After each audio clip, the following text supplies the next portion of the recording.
There are a number of causes of spiritual blindness, but in this video, I'm going to be talking about 4 things that cause spiritual blindness. First of all, what is spiritual blindness? Spiritual blindness is the inability to understand, perceive, or believe spiritual truths. Someone who is spiritually blind doesn't see the truth of the gospel. And to be blind to Christ is to be blind to God. The first thing that causes spiritual blindness, and probably the biggest thing, is pride. Pride has a way of distorting the truth in a person's eyes. Pride causes us to think that we're more intelligent than others. Pride causes us to have a know-it-all attitude and to be unable to admit when we're wrong or have failed. And pride often causes people to think they're too smart or too strong for faith in God. C.S. Lewis described pride as the anti-God state of mind, and he was right. The Bible is very clear on the point that God hates pride. And the thing about pride is that if you have a prideful attitude, God is most likely not going to reveal His presence to you. So if you're one of those people who's a non-believer and you say things like, "Where's your God? I don't see Him. I don't see any evidence for God," you're most likely not going to see Him until you drop the pride and become humble in heart.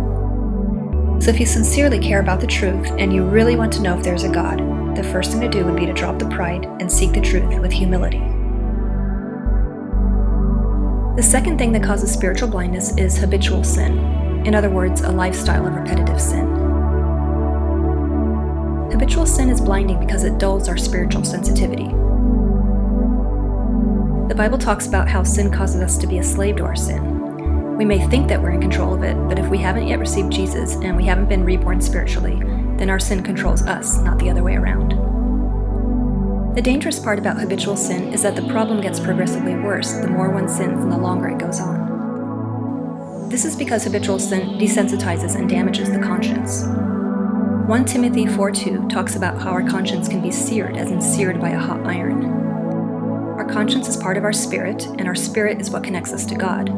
So when we damage or deaden our conscience due to sin, we're causing ourselves to be even more spiritually blind than we were before. So sin blocks us from God, but this doesn't mean that God does not love sinners. On the contrary, God shows His love for us in that while we're still sinners, Jesus died for us. All we have to do is accept that gift of salvation, repent, and choose to follow Jesus. The third cause of spiritual blindness is preoccupation with worldly matters. A preoccupation with worldly matters or material things is blinding because it takes our focus and attention away from things that truly matter. In fact, the temporary things of this world can be such a snare because it's easy to get caught up in things like climbing the financial ladder, entertainment, pop culture, addictive things like TV, video games, sports, etc. Even things like work and relationships can become our number one thing, taking our focus off what really matters at the end of the day, truth and being right with God. Matthew 6:24 says that we cannot serve 2 masters. We must choose. Do we want to serve God or material things? Or whatever thing we're putting above God? The fourth cause of spiritual blindness, and the last one on this list, is ignorance. Not ignorance as in general ignorance or lack of education, but spiritual ignorance or lack of knowledge about God. If we don't know anything about God, then we're not going to feel compelled to run to Him. It's like when people don't know what they're missing. If you don't realize you're missing something, then you're not going to seek it out. Ignorance is dangerous because the truth stays the same. It isn't dependent on whether or not we believe it or we know it. So this is why it's so important to seek the truth and find the truth, because truth matters. It can have eternal consequences. So if you're a seeker or a skeptic, and you're sincere in your search for truth, then it's very important to make sure that we're not spiritually blind. This has to be said because usually when one is spiritually blind, they don't realize it. So we all have to check our heart.